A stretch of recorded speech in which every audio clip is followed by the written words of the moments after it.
भाजपाइयों ने तहसीलदार के खिलाफ किया धरना प्रदर्शन। तहसीलदार पर सपा मानसिकता से कार्य करने का लगाया आरोप। तहसीलदार भाजपा कार्यकर्ताओं से अभद्रता से पेश आते हैं। सरकारी तंत्र द्वारा भाजपा कार्यकर्ता अपमान नहीं सहेंगे। अधिकारियों ने समझा बुझाकर धरना प्रदर्शन कराया समाप्त। अलीगढ़ की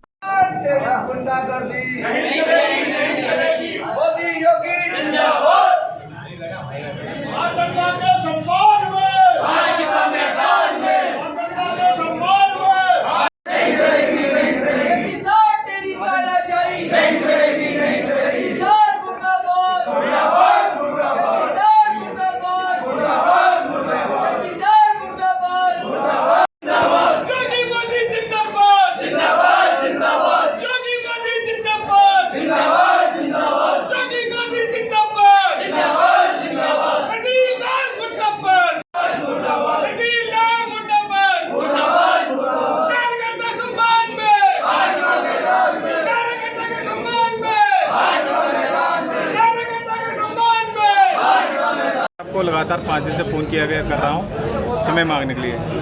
कल जो है समय दिया भी, जब मैं मिलने गया तो उनका व्यवहार बिल्कुल उचित नहीं था। मैंने अपना कार्ड दिया। कार्ड तहसीलदार साहब का और कहाँ का मामला है? ये अलीगढ़ का मामला है। तहसीलदार का नाम क्या है? यादव साहब। यादव साहब हैं तहसीलदार यहाँ पे। जब मैंने अपना कार्ड दिया, कार्ड देने के बाद ना बैठने के लिए कहा उन्होंने और ना ही उन्होंने मेरी बात को बहुत गौर से सुना और भाषा भी बहुत उचित नहीं थी उनकी। किस तरीके का व्यवहार था, क्या कहा था? नहीं, व्यवहार तो ये था, मतलब उनकी भाषा बिल्कुल ठीक ही नहीं थी, सुनना ही नहीं था उनको। फिर मैंने फ़ोन पे कहा कि कल आपके अगेंस्ट में हम लोग धरना करेंगे। आप भारतीय, और एक शिकायत नहीं, कई अनेक शिकायतें कार्यकर्ताओं की कि किसी भाजपा कार्यकर्ता की सुनते नहीं है। तो किस तरीके की मांग कर रहे हैं और क्या चाहते हैं? नहीं, मांग हमारी है कि भाजपा का कार्यकर्ता अगर कार्यालय में आया है और नियम अनुसार काम कराने आए, उसके बाद भी अगर आपका व्यवहार इस तरह रहेगा तो मुझे लगता है क्या ये सपा मानसिकता के लोग हैं और इनको इस पद पर रहने का अधिकार नहीं है। क्या इसकी शिकायत और किसी प्रशासन? नहीं, बिल्कुल, मैं मुख्यमंत्री से भी को भी लिखूंगा ऐसी शिकायत। किस तरीके की समस्या को लेकर आज यहाँ पर जो हमारे प्रदेश के उपाध्यक्ष हैं कामरान बहादुर जी, कल किसी काम को लेकर के तहसीलदार साहब से मिलने के लिए आए। उन्होंने अभद्र भाषा का प्रयोग किया उनके साथ, क्योंकि पहले से ही वो हैंडीकैप हैं। उनका विजिटिंग कार्ड लेकर के फेंक दिया। उन्होंने कहा कि भाजपा में मुसलमानों को कोई नहीं पूछता। इस तरीके की अभद्र भाषा का इस्तेमाल किया है। किस तरीके की मांग करते हैं, क्या? हमारी मांग सीधी सीधी है कि तहसीलदार आएँ और हमारे प्रदेश उपाध्यक्ष कामरान बहादुर जी से माफ़ी मांगे। यहाँ पर हैं वो? हाँ, पब्लिक जनता के कार्यकर्ताओं के, लेकिन उनमें निर्णय नहीं हो पाता है। बमुश्किल तमाम 10% ऐसे होंगे कि जो संघर्ष करने के बाद में उनका काम होता होगा।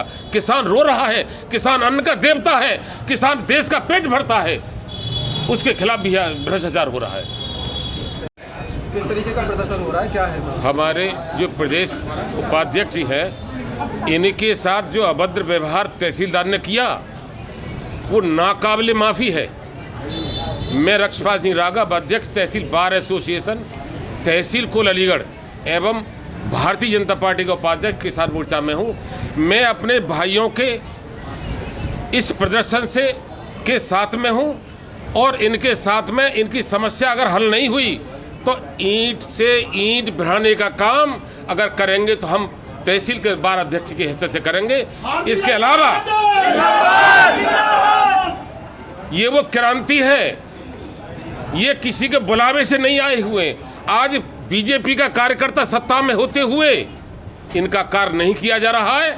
इसका मतलब यह है कि अभी सपा की मानसिकता के व्यक्ति अपनी मानसिकता को नहीं छोड़ रहे हैं। मैं योगी जी से प्रार्थना करता हूं कि योगी जी, आप बहुत हमारे देश के हित में काम कर रहे हैं, लेकिन अपने सिस्टम को देखिए। यहाँ पर इस तरह भ्रष्टाचार है कि वो भ्रष्टाचार की गूंज आप तक नहीं पहुँच पाती है। अब ये क्रांति भारतीय जनता पार्टी के कार्यकर्ताओं में आ गई है। अब हमारा बीजेपी का कार्यकर्ता चुप नहीं बैठेगा, सड़क पे आकर के वो करेगा और संघर्ष करेगा और ये जता देगा कि कार्यकर्ता ने अगर प्रधानमंत्री को बनाया है, कार्यकर्ता ही देश के राष्ट्रभक्त है और कार्यकर्ता ही प्रधानमंत्री को बनाता है। प्रधानमंत्री और मुख्यमंत्री कार्यकर्ता को नहीं बनाते हैं। राष्ट्र का निर्माण अगर करता है तो भारतीय नागरिक करता है। अगर ऐसे अधिकारी भ्रष्ट को अगर इनके विरुद्ध कार्रवाई नहीं की गई और इनके विभागीय कार्रवाई करके जो विधि सम्मत कार्रवाई नहीं की गई, तो हम ईंट से ईंट बढ़ाने का काम करने में देर नहीं करेंगे। ये तो कार्यकर्ता है हमारे बीजेपी। इसके अलावा किसानों की इतनी भयंकर समस्याएं हैं कि भ्रष्टाचार सर्वसीमा पे है। मैं आप आइए, मैं दिखाऊंगा कि यह महीनों भर हो जाते हैं, अधिकारी अपनी सीट पर नहीं बैठते। जब उनसे पूछा जाता कहाँ गए, तो हवाई जहाज की पट्टी पे अधिग्रहण के मामले में गए हैं। तो यहाँ कार्यकर्ता ही नहीं, ये तो पहला देश में एक वो है कि सत्तारूढ़ होते हुए भी बीजेपी कार्यकर्ता धरने पर बैठने को मजबूर हुआ है। इसका मतलब यह है कि उनकी भावना को ठेस पहुंचाई गई है। जहां पर प्रदेश उपाध्यक्ष विकलांग सेक्शन के हैं, ये तो बहुत बड़ी पद है। एक कार्यकर्ता को अगर ठेस पहुंचाई जाती है तो उसका भी बदला हम लेने में चूकेंगे नहीं। हम, हमारी कलम में ताकत है, हम इनके खिलाफ कार्रवाई करेंगे। हम इनके खिलाफ अदालत में चाराजोई करने को मजबूर होंगे। और यहाँ पर प्रशासन पूरा का पूरा भ्रष्ट हो